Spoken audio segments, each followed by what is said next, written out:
So this is a Q&A, so your questions are most welcome today. And Michelle, I'm unable to see any questions because I'm on my phone here. So you'll have to field the questions as they come in, please. Yes, Tiffany is with us and she's going to send questions in the chat. So it's a team effort. We have an awesome team. Tiffany will put the link so that you have the link, because we all know that supplements add up. And when it's a 15% savings, that's a lot. So I keep the large bottle in the fridge and then I refill this and keep it in my purse. And this is great that this is on special right now, because this is something that you never want to be without, because we can't live in a bubble, right, Dr. Tom? We need to be able to eat out at restaurants, go to friends' houses. So this helps to protect us from trace amounts. For all those people that say, gluten's not a problem for me, I think it might be accurate to say that gluten doesn't give me symptoms that I'm aware of.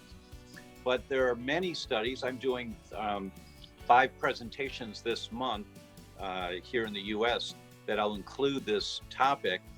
There are many studies that show that every single human, every time they're exposed to wheat, gets transient or temporary intestinal permeability, the leaky gut. Every person, every time, whether you feel it or not. And what happens is, with all of the insults that we have coming into our life today, the toxins that you've heard us and many others talk about in the water and in the food, and the microbiome that's getting damaged, creating an inflammatory environment, we lose tolerance. And when we lose tolerance, that means that the transient intestinal permeability from wheat exposure has a very likely outcome of becoming permanent intestinal permeability from wheat exposure.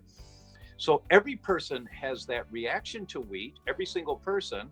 And when your system is under stress, like all of us are today, not just emotional stress, but biochemical stress, because of the toxicities that we've never been exposed to before in history, including the electromagnetics, when many studies show it'll cause intestinal permeability, the leaky gut, and the leaky brain also. But because of the amount of toxins we're exposed to, our threshold is much lower. So for some people, they may eat a little wheat once in a while, they get transient intestinal permeability, but it heals.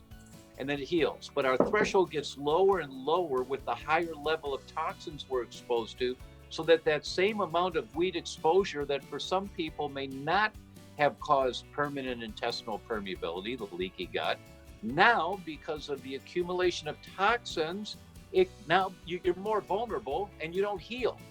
And that's called loss of oral tolerance. And Michelle and I have talked about that before. We may go into it in more detail later if there's questions about it. But because of that, it means that everyone wants to reduce the stress of being exposed to wheat, because it takes us over the edge and we lose our tolerance.